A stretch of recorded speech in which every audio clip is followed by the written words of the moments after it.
Big TV భక్తి సమాచారం WhatsApp ఛానల్లో జాయిన్ అవ్వండి. అన్ని విశేషాలు ఎప్పటికప్పుడు తెలుసుకోండి. అందరికీ నమస్కారం. Welcome to Big TV. నేను మీ గౌతమి. దేవి నవరాత్రులు ఇంకొన్ని రోజుల్లోని నవరాత్రులు ప్రారంభం కాబోతుంది. మరి ఆ పూజా విధానాలు కావచ్చు, ఏ విధంగా అమ్మవారిని పూజించుకోవాలి, ఇవన్నీ కూడా తెలుసుకునే ప్రయత్నం చేద్దాం. ఇవాళ మనతో పాటు ఐకానిక్ ఆస్ట్రాలజర్ కట్టుపల్లి సురేష్ బాబు గారు ఉన్నారు. వారితో మాట్లాడదాం. సార్ నమస్తే. జై శ్రీమన్నారాయణ. సో దేవి నవరాత్రులు వెంటనే అంటే నవరాత్రులు అనగానే ఇక్కడ మన తెలంగాణ, ఆంధ్రాలో ఎలా చేసుకుంటారు అనేది మనకి చెప్పాల్సిన అవసరం లేదు. ముఖ్యంగా ఇతర రాష్ట్రాలలో అయితే చాలా వైభవంగా చేసుకుంటూ ఉంటారు అమ్మవారిని. మరి ఆ దేవి నవరాత్రిలోని ఒక్కొక్క రోజు అమ్మవారిని ఏ విధంగా పూజించాలి, ఏ విధంగా పూజించుకుంటే మనకి చాలా మంచిది అంటే ఏం చెప్తారు? ఖచ్చితంగా మనకి ఈ సంవత్సరము 2025 సంవత్సరంలో సెప్టెంబర్ మాసం 22వ తారీఖున మొదలయ్యేటువంటిది దేవి నవరాత్రులు. ఈ శరన్ నవరాత్రులు అంటారు దేవి నవరాత్రులకి. ఇవి 9 రోజుల పాటు చేసేటి. 10వ రోజున అమ్మవారికి దశమి రోజు కాబట్టి విజయదశమి రోజున మనకి ఒక ఆయుధాల పండుగ అని చెప్పి చేస్తాం. ఆయుధ పూజ చేస్తూ ఉంటారు. మనం చేసే దాంట్లో ఉంటుందన్నమాట. అలానే ఈ దేవి నవరాత్రులకి ముందు 15 రోజుల పాటు మనకి మాలయాలని వస్తుంది. మాలయ పక్షాలని ఉంటుంది. ఇవి ఆల్రెడీ ఇప్పుడు మాలయాలు నడుస్తున్నది. ఇది వచ్చేసి అమావాస్య వరకు మాలయాలని చేస్తారనమాట. ఈ మాలయ పక్షం అనేదానికి పౌర్ణమి నుంచి అమావాస్య వరకు వచ్చేటువంటి పక్షం అంటే 15 రోజులు. ఈ 15 రోజుల పాటు పెద్దలకి కార్యక్రమాలు కానీ, పెద్దల చెడు కార్యక్రమాలు కానీ ఏమైనా ఉంటే కూడా వాళ్ళకి శాంతి పలికి వారికి స్వర్గలోక దర్శనం ఇప్పించేందుకు వారికి చేసేటువంటి ప్రయత్న కార్యక్రమాలు అనేది ఉంటుంది. ఇది పెద్దల పండగ అంటారు. ఆ తర్వాత అమావాస్య వస్తుంది. ఇది బతుకమ్మ అమావాస్య అంటారన్నమాట. ఇది సద్దుల అమావాస్య, బతులమ్మ అమావాస్య అంటారు. ఈ పెద్దల అమావాస్య అనమాట. ఇది ఈ మాలయ అమావాస్యకి మాలయ అమావాస్య, పెద్దల అమావాస్య ఇలా ప్రాంతీయ భాషలో పిలుచుకునేటువంటి అమావాస్య ఏదైతే ఉందో అది ఈ సంవత్సరం 2025 సంవత్సరం సెప్టెంబర్ మాసం 2020 సెప్టెంబర్ మాసం 21వ తారీఖున వస్తుంది. ఈ 21వ తారీఖున మరొకటి ఏంటంటే కనుక గ్రహణం ఉంది. ఆ రోజున సూర్యగ్రహణం ఉంది. ఈ సూర్యగ్రహణం ఉండడం వలన పెద్దలకి చేయాల్సిన కార్యక్రమం అయితే చేసుకోవచ్చు. దానికి ఎటువంటి విషయం కానీ, దానికి ఎటువంటి సందర్భం కానీ అవసరం లేదు. పెద్దల కార్యక్రమాలు అయితే ఖచ్చితంగా వారు నిర్వర్తించుకోవచ్చు. అందరిలో కూడా సందేహాలు ఉన్నాయి కొన్ని. అవును, గ్రహణం కాబట్టి ఏమైనా చెడు వాటిలో చేయొచ్చా లేదా అని. కాకపోతే గ్రహణ శూలాలు పాటించుకుంటే గ్రహణం మనకి భారతదేశంలో కనపడదు, కానీ గ్రహణ శూలం అయితే కనపడుతుంది.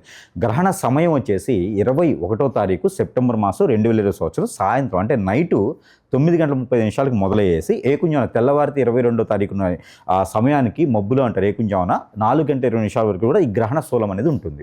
నిజ గ్రహణం వచ్చేసి 10:50 నుంచి 12:36 వరకు నిజ గ్రహణ శూలం ఉంటుంది. అంటే 22వ తారీఖు కూడా ఆచరిస్తున్నాం. 22వ తారీఖు కూడా సంభవిస్తుంది. ఇది గ్రహణ శూల సమయం. దీనికి తీసుకోవాల్సిన ప్రికాషన్స్ అయితే అందరికీ తెలుసు. ప్రెగ్నెన్సీ లేడీస్ బయటికి రాకూడదు, ఫుడ్ లాంటి ఇలాంటివి తినకూడదు, ఆరోగ్యం బాగాలేని వాళ్ళైతే తినడానికి సహకరించవచ్చు. అంటే గ్రహణానికి సంబంధించి ఒకవేళ అంటే ఎక్కువగా ఉండదు అని అంటున్నారు కదా, అలాంటి సమయాల్లో కూడా ప్రెగ్నెంట్ లేడీస్ పాటించాల్సి వస్తుంది. ఖచ్చితంగా గ్రహణ శూలం అనేది అందరూ పాటించుకోవాల్సి వస్తుంది. ఎందుకంటే మనకి భారతదేశంలో నైట్ టైంలో సూర్యుడు కనపడడు కాబట్టి మనకి గ్రహణం లేదని చెప్తున్నారు. కానీ గ్రహణ శూలం అయితే ఖచ్చితంగా మనం పాటించాలి. ఎందుకంటే సూర్యచంద్రుల యొక్క ఆరాధ్య దైవం మనకి. సూర్యచంద్రులు మనకు కనిపించేటువంటి దేవుళ్ళు వారే ఖచ్చితంగా ఇదవుతున్నారు అంటే ఆ ఒక శూలం అనేది వారి కింద జీవించి మన మీద ఖచ్చితంగా ఉంటుంది. కాబట్టి ఆ ద్వాదశ రాశులు వారు ఎవరైతే ఉన్నారో వారు ఖచ్చితంగా పాటించుకోవాలి. ఆ తనంతరము నెక్స్ట్ డే ఏదైతే 22వ తారీఖు ఉందో సూర్యమానం ప్రకారంగా ఈ దసరా శరన్నవరాత్రులు ప్రారంభించేవారు ఈ యొక్క శుద్ధి చేసుకొని చేసేదానికి సమయం లేట్ అయింది. ఆ పాడ్యమి కూడా లేటుగా వస్తుంది. కాబట్టి సూర్యమానం ప్రకారం చేసేవారైతే 23వ తారీఖున మొదలు పెడుతున్నారు శరన్నవరాత్రులు. చంద్రమానం ప్రకారం చేసేవారు అంటే సాయంత్రం సమయంలో అమ్మవారిని కొలిచేటువంటి వారు అందరూ కూడా 22వ తారీఖు నుంచి మొదలు పెట్టుకోవచ్చు. ఈ 22వ తారీఖు నుంచి అయితే మనం ప్రయత్నం చేసి మనం చంద్రమానం ప్రకారంగా అయితే చెప్తాం. అన్ని పండుగలు కూడా మనకి ఈ చంద్రమానం ప్రకారంగానే చేస్తాము. సూర్యమానం ప్రకారంగా చేసేటువంటి పండుగలు ఏంటంటే సంక్రాంతి కాదు. చంద్రమానం ప్రకారంగా చూసినట్టయితే 22వ తారీఖు నుంచి మనము శరన్నవరాత్రులు అనేది ప్రారంభించవచ్చు.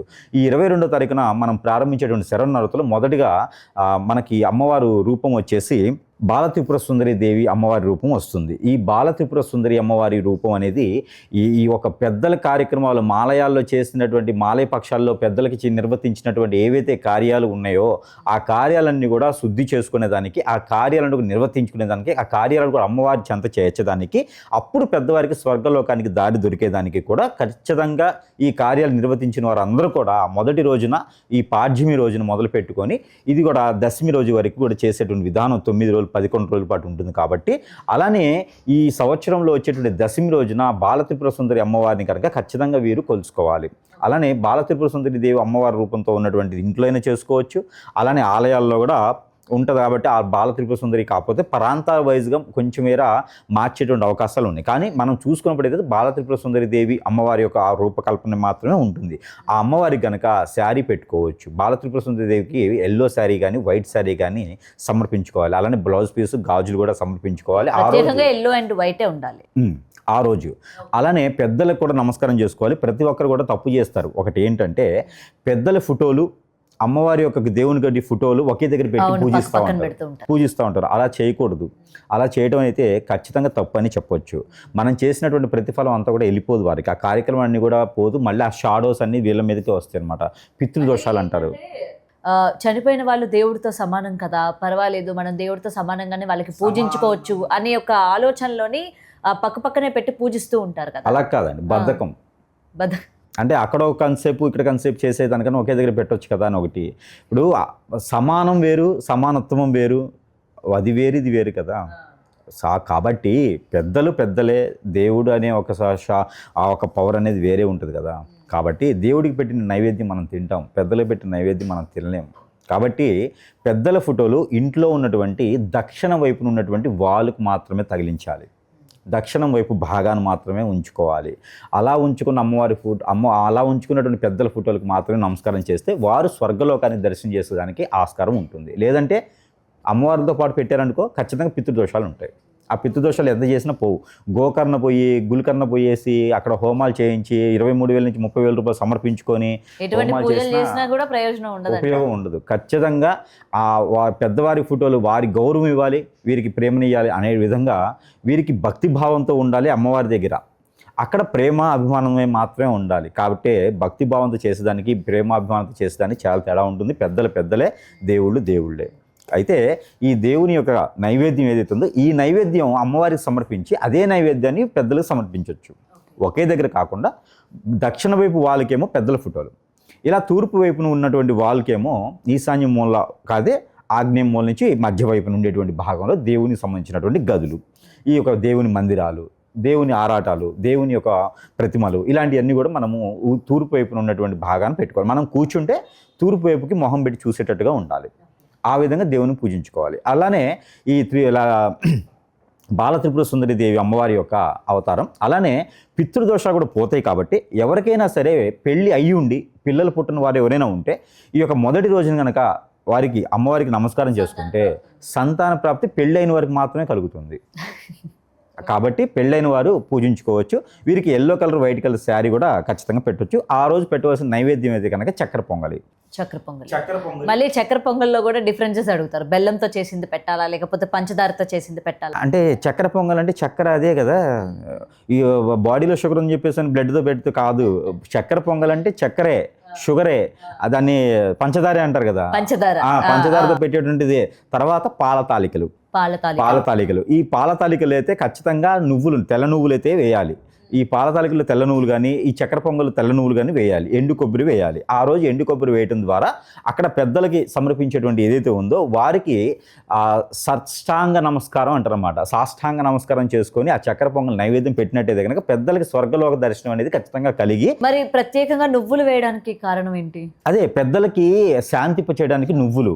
కాబట్టి ఈ నువ్వులతో చేసినటువంటి పదార్థాలు ఏవైతే తీపి ఉన్నాయో అది చక్కెర పొంగల్లో కానీ పాల తాలికలో కానీ చేసి పెట్టిద్దే కనుక ఆ ఒక పెద్దలు వీరిని ఏదైనా సరే కోరికలు ఉంటే కూడా ఆ కోరికలన్నీ కూడా వారు అధిగమించుకొని లేదా చీల్చుకొనైనా సరే వీరికి దీవెనలు ఇచ్చేసి స్వర్గలోకానికి దర్శనమిస్తారు. స్వర్గలోకానికి పెద్దలు వెళ్ళారంటే పూర్వీకుల దోషం పూర్వీకుల శాపం మనం పోయినట్టే. అంతలో పోవాలి అంటే కనుక ఖచ్చితంగా మనం ఏం చేయాలి అంటే ఈ చక్కెర పొంగల్ కానీ ఈ యొక్క పాల తాలిక కానీ నైవేద్యం పెట్టుకొని చేసుకోవాలి. ఈ పిల్లలు పుట్టిన వారైతే అమ్మవారికి కొలుచుకోవాలి. ఈ రకమైనటువంటి శారీస్ పెట్టుకుని మొదటి రోజుని సంపూర్ణంగా చేసుకోవాలి. కాకపోతే ఈ శరన్నవరాత్రులు మొత్తం కూడాను శాకాహారిగా ఉండాలి, మాంసాహారి భుజించకూడదు. అలానే ఆలయాల్లో నేను బలిస్తాను ఏ అమ్మవారు బలి అడగదు కాబట్టి బలి లాంటివి ఏమి ఇవ్వకూడదు, శాకాహారిగా ఉండాలి. ఇంకోటి ఏంటంటే పాస్టింగ్ ఉంటే చాలా మంచిది. పాస్టింగ్ ఉన్నట్టయితే ప్రయత్నం చేస్తే పాస్టింగ్ ఉంటే చాలా మంచిది. ఆరోగ్యం బాగాలేని వాళ్ళు ఉండలేకపోతే వదిలేసేయాలి. గురువుగారు చెప్పారు కదా అని చెప్పేసి మధ్యస్థంగా బీపీ డౌన్ అయితే కష్టమవుతుంది. మళ్ళీ వారికి ఓపికనంత వరకు ఉండాలి. ఇది మొదటి రోజు చేసుకునేటువంటి విధానం. For more videos like this, subscribe Big TV channel.